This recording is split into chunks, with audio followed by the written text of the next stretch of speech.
지금부터 제52차 최고위원 회의를 시작하겠습니다. 안철수 당대표님께서 개회 선언을 해주시겠습니다. 52차 최고위원 회의 시작합니다. 이어서 안철수 당대표님의 모두 발언이 있겠습니다. 정부가 어제 최저임금을 위반한 사업주 명단을 공개하고 신용 제재까지 하는 방안을 추진하기로 했습니다. 최저임금 급격 인상의 부작용에 소상공인들의 비명이 커지자 아예 소리도 못 내도록 목줄을 죄고 나선 겁니다. 자신들이 시장이 감당치도 못할 급격 인상을 해놓고 그 부담을 이기지 못하는 영세업자들을 범법자로 만들겠다는 것은 함정수사와 다를 바가 없는 모순 중의 모순입니다.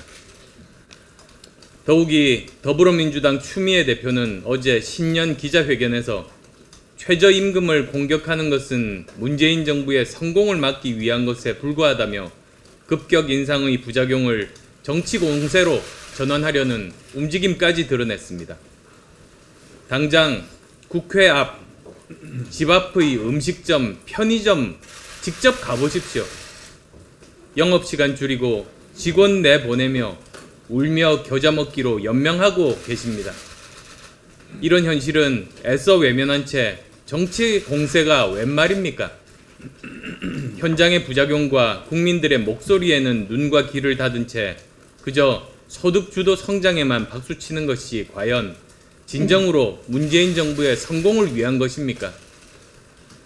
야당의 비판을 묵살하고 여당 내부의 건설적 비판은 배신의 정치라고 몰아세우며 눈과 귀를 닫았던 전 정권의 몰락을 잊어서는 안 됩니다.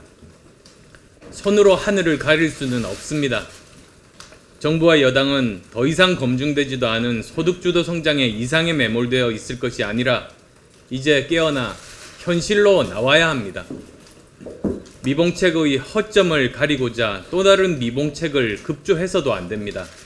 그것은 시장의 설상가상이 될 뿐입니다.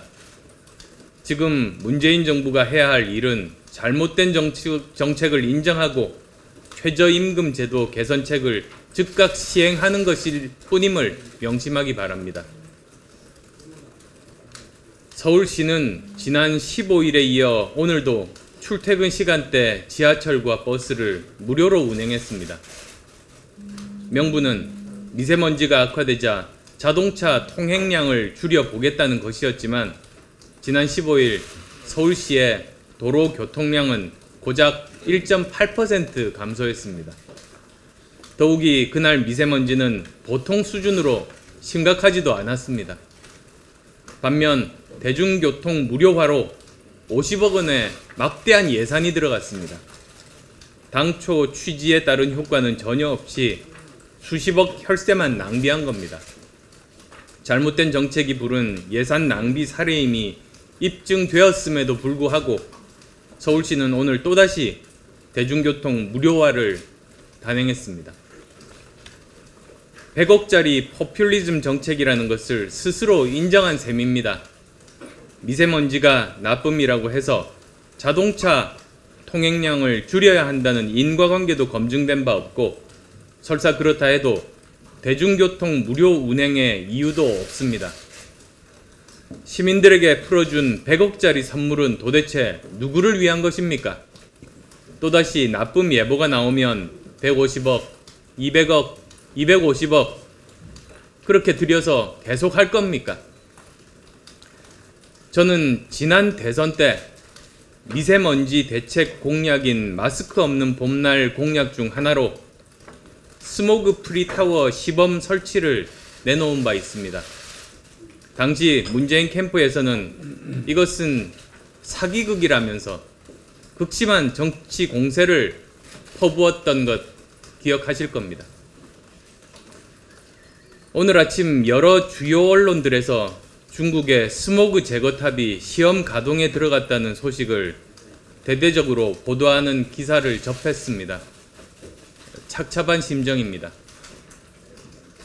미세먼지 대책에 아무런 도움이 되지 않는데 수백억씩 돈을 낭비하는 것보다 이렇게 창의적이며 근본적인 대책을 시도하는데 혈세를 쓰는 것이 국민들에게 대한 최소한의 도리일 것입니다.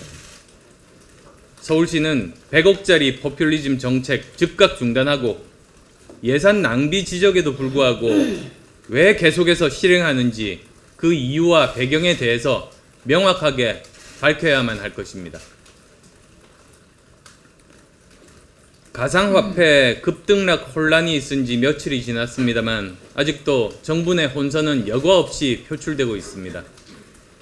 컨트롤 타워를 지정했지만 총리는 총리대로, 경제부총리는 경제부총리대로, 금감원장은 금감원장대로 돌출 발언 이어가고 있습니다.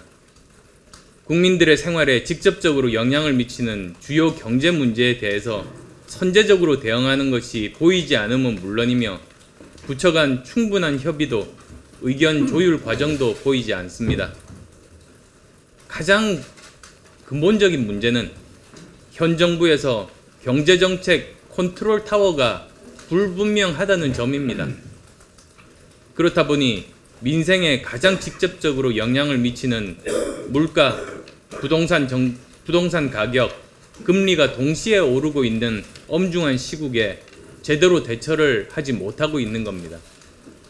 또한 디지털 시대에 아날로그 세대가 모든 결정권을 쥐고 있는 상황에서는 암호화폐를 비롯한 신기술에 대해서도 속수무책일 수밖에 없습니다. 앞으로도 정부가 제대로 된 대책을 내놓을 수 있을지 의문입니다. 민간의 참여 없이 국무조정실, 금융위, 금감원 등 정부 부처 간 의견만 조율해서는 안 됩니다. 가상화폐 거래소 관계자는 물론 블록체인 관련 업계의 의견도 충분히 듣고 반영해야 합니다.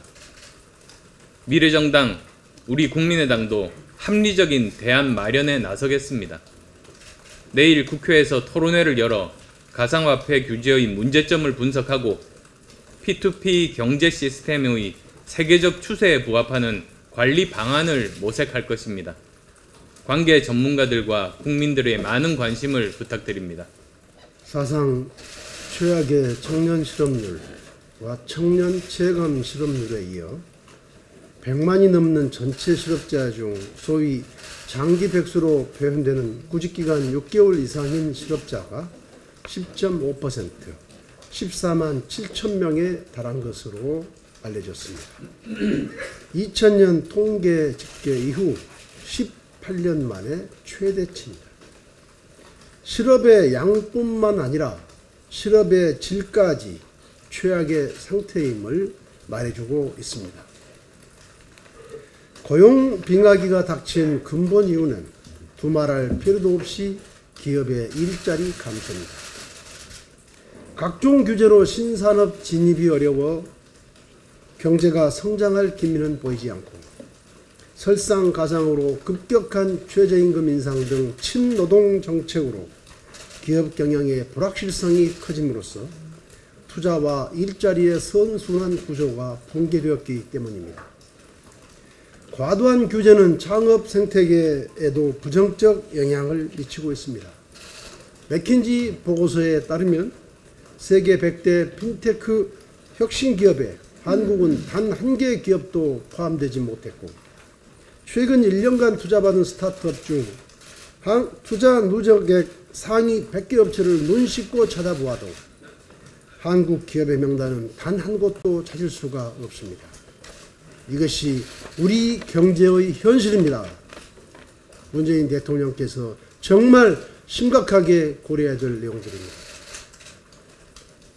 일본은 이미 2015년 청년 고용이 96.9%에 달했고 2017년 실업률은 2.7%로 24년 만에 최저치를 보였습니다. 또한 작년 대졸자 취업률은 97.6%, 고졸자 취업률은 98%로 완전 고용 상태나 다름없을 정도입니다. 재정 지출 확대와 함께 광범위한 구조개혁으로 이익이 많아진 기업들이 더 높은 급여로 더 많은 고용을 했기 때문입니다. 민간 부분의 자율성을 보장하고 규제 혁신에 앞장서온 미국 역시 작년 실업률 4.1%로서 장기 호황의 신호탄으로 분석되고 있습니다. 친노동 일변도의 정책으로 만성 실업에 허덕이던 프랑스는 어떻습니까? 마크롱 대통령의 규제 개혁, 경제 체질 개선을 통해 경제 성장률 전망치가 상향 조정되고 실업률이 2016년 이후 지속적으로 10%선 이래로 떨어졌을 뿐만 아니라 앞으로 더욱 낮아질 것으로 전망되고 있습니다. 우리나라만 거꾸로 가고 있습니다. 구조개혁과 노동개혁은 아예 생각조차 없고 국민 혈세로 공무원 일자리를 늘리겠다는 시대착오적 발상으로 세계의 비웃음거리를 자초하고 있습니다. 경제성장과 일자리 문제 해결을 위해 지금이라도 규제 완화와 노동개혁, 구조개혁에 박차를 가해야 합니다. 청와대는 사실상 보여주기식 무용지물이 된 일자리 상황판 걷어치우고 규제 완화 점검표, 스타트업 점검 상황판을 걸어두고 매일매일 자성의 시간을 가져야 할 것입니다. 어제 민주당의 추미애 대표가 신년 기자회견에서 개헌의 당위성을 말잔치 하듯이 늘어놓았지만 정작 개헌의 핵심인 권력구조 개편에 대해서는 한마디 언급도 없는 아무 말 대잔치였습니다. 대통령의 비유를 거스르지 않겠다는 여당 대표의 민낯입니다. 지방분권 개헌도 분명 중요합니다. 그러나 80%가 넘는 국민이 요구하는 개헌의 핵심은 첫째, 70년 헌정사에서 무소불위의 권한을 일방통행식으로 휘두르다 모조리 실패했던 제왕적 대통령제의 종실. 둘째, 국민의 신뢰와 지지를 상실한 정권은 국회의 불신임으로 즉각 정권교체가 되는 개헌. 셋째, 민심이 제대로 반영되는 선거제도의 개혁이 함께 이루어지는 개헌입니다. 하지만 지금 정부와 여당의 개헌안은 가장 중요한 권력구조 개편은 빼놓은 알맹이 없는 개헌안일 뿐입니다. 추 대표는 호헌 세력과 개헌 세력 간의 대결이라고 규정했지만 정작 국민이 원하는 권력구조 개편을 빼놓은 것이야말로 개헌이 아니라 호헌을 하자는 것이나 다름없습니다. 자신들이 집권했으니 제왕적 대통령의 무소불위의 권한을 영원히 행사할 수 있을 것이라는 망상이라도 빠진 것입니까? 거듭 말씀드리지만 이번 개헌 논의는 권력구조 개편이 포함된 제대로 된 개혁이 되어야 하며 그 시기는 각 당의 대선 후보들이 약속한 대로 지방선거 동시 개헌이 되어야 합니다. 남북한 고위 당국자들이 판문점에서 만나고 평창올림픽에 북한 대표단이 참가하는 것은 1년 전만 해도 상상할 수 없는 일이었습니다. 남북 간 대화 모드가 조성된 것은 정말로 다행스러운 일입니다. 문재인 정부의 노력의 성과임을 부인할 수 없습니다. 평창올림픽을 계기로 남북한 대화의 창이 더 넓게 열리고 한반도 긴장 완화에 큰 역할을 하기를 마음속 깊이 기대합니다. 다만 정부가 성과를 내는 데 급급한 나머지 균형을 이룰 수 있는 대목이 보입니다. 이낙연 국무총리가 여자 아이스하키 남북 단일팀 구성과 관련해서 한국과 북한이 메달권에 있지 않기 때문에 피해의식이 크지 않다, 이렇게 말했습니다. 대단히 부적절한 발언입니다. 이낙연 총리가 선수들을 인격체로 보지 않고 메달 제조기로만 보고 있을 것이라고 생각하지는 않습니다. 그러나 메달이 아니라 참가의 의의가 있다는 올림픽 정신을 망각한 발언임에는 틀림이 없어 보입니다. 박근혜 정권에서 정치적인 이유로 김연아, 박태환 선수와 같은 우리 소중한 선수들이 상처를 입었습니다. 정치적인 이유로 운동선수들의 정당한 권리가 침해되는 일이 있어서 안 되는 것은 문재인 정부라고 해서 다를 바 없습니다. 남북통일이라는 국가적 과제 앞에 운동선수들의 개인적 권리는 양보해야 된다는 논리는 전체주의적인 논리입니다. 정부가 개인의 권리를 무시하고 남북 관계로 포장해버리는 쉬운 길로 가지 않기를 촉구합니다.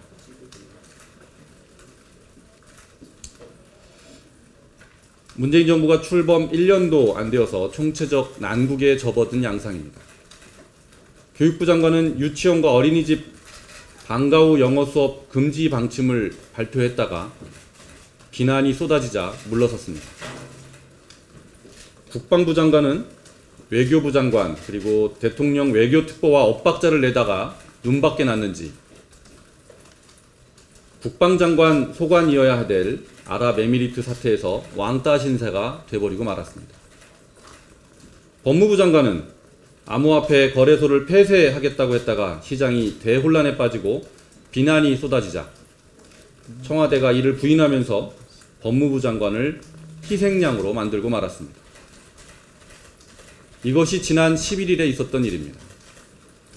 그러자 15일 날 암호화폐의 컨트롤 타워는 국무총리실이다 이렇게 발표를 했는데 그 다음날 김동연 경제부총리가 거래소 폐쇄가 살아있는 옵션이라며 컨트롤 타워를 자임하는 돌출 발언을 해서 시장 혼란을 가중시켰습니다. 국토부 장관의 부동산 정책은 또 어떻습니까? 노무현 정부의 부동산 정책 실패로 대박을 맛본 투기꾼들이 어게인 노무현 정부를 기대하면서 강남 아파트를 샀는데 이들 투기꾼들이 정부의 부동산 정책을 비웃으면서 환호성을 지르고 있습니다. 제가 이런 말씀을 드리는 이유는 정부 비판에만 목적이 있는 것이 아닙니다. 국민에 대한 사과를 드리고자 함입니다. 이 난국의 국민의당도 국민 앞에 떳떳하다 말할 수 없습니다. 문재인 정부의 난맥상 그리고 창피한 수준의 제1야당을 보면서 국민들은 마음을 둘 곳이 없다라고 하소연하고 있습니다. 그런데 이 상황에서 국민의당마저 국민들께 기댈 곳이 되지 못하고 있습니다. 통합 작업을 빠르게 마무리하고 그래서 야당을 교체해서 국민들께 희망을 드릴 수 있는 정당으로 만들겠습니다. 이상입니다. 저도 미세먼지에 관련해서 짤막하게 말씀드리겠습니다. 최근 미세먼지로 인해 많은 국민들이 불편을 겪고 있습니다. 지난 15일 서울시는 미세먼지 비상 저감 조치를 발령하고 출퇴근 대중교통을 무료로 운행했습니다. 평소보다 대중교통 이용객이 20% 늘어날 것이라더니 전날 대비 고작 1.8%밖에 감소하지 않았습니다. 그런데도 오늘도 또 시행한다고 합니다. 하루 시행하는 데 소요되는 예산이 무려 50억 원인데 그만한 실효성과 가성비가 있는지 의문이 듭니다. 지방선거를 앞두고 국민들에게 성심성 예산을 마구 뿌리면서 국민들의 환심을 살려고 하는 것 아닌가 싶습니다. 미세먼지 발생의 근본적인 원인은 중국이 50% 이상 차지한다고 합니다. 국민 선심성 단기 대책이 아닌 근본적인 문제 해결을 위한 장기 대책을 수립해야 할 것입니다. 대한민국의 안보가 걱정이 됩니다. 조용한 상태가 가장 위험한 상태라고 하는 역사적인 말들이 많습니다.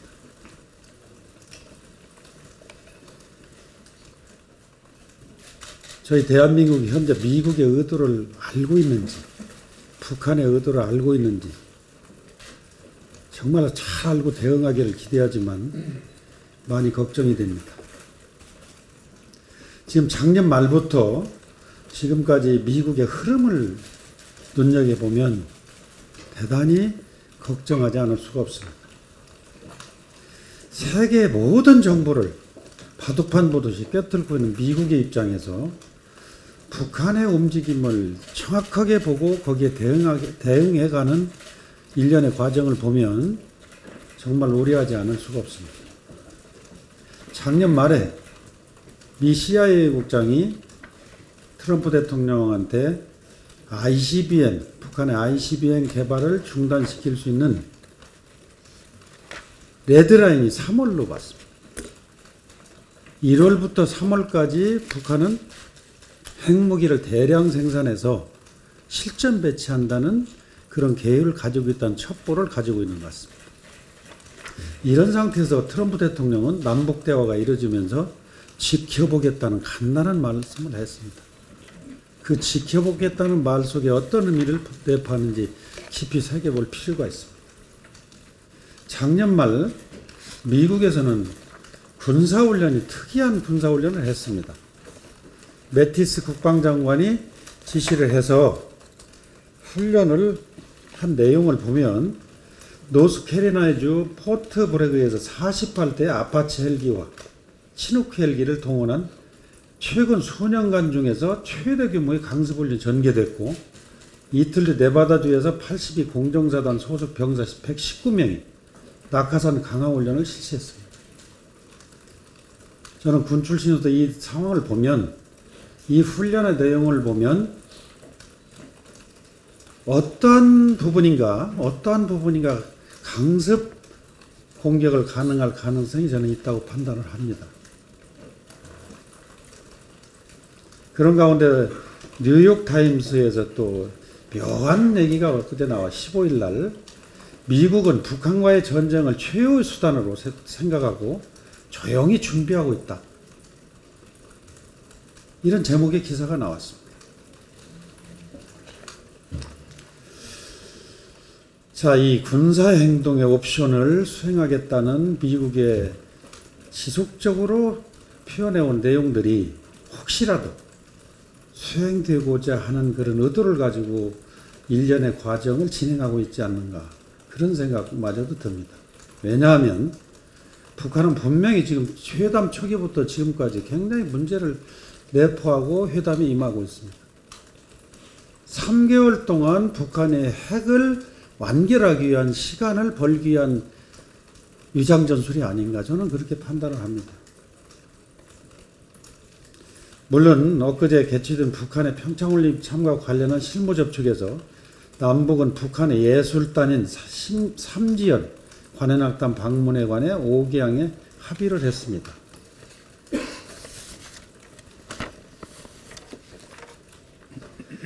(2002년) 이후 16년 만에 북한 예술단이 남한을 방문한 것으로 규모 역시 역대 최대 인원이 올 것으로 예상이 됩니다. 한편으로는 일부 경기 종목에서 남북 단일팀 협의가 진행되는 동안 남북 간 논의가 단기간에 매우 빠르게 진행되고 있습니다. 그러나 남북 대화의 최종적인 목적인 비핵화는 단 한 걸음의 진전도 이루어지지 않고 있습니다. 북한은 예술단의 방남을 적극적으로 제안하면서도 관영 언론을 통해서 문 대통령께서 신년 기자회견에서 밝힌 비핵화 언급에 대해서 얼빠진 궤변이라고 비난하고 있습니다.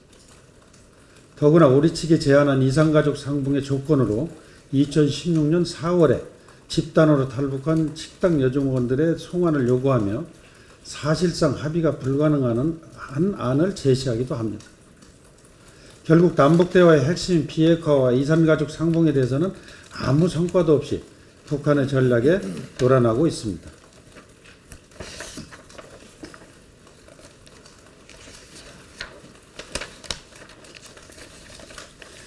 북한은 선수단 파견 협의보다 대규모 예술단의 파견에 목을 메고 있습니다.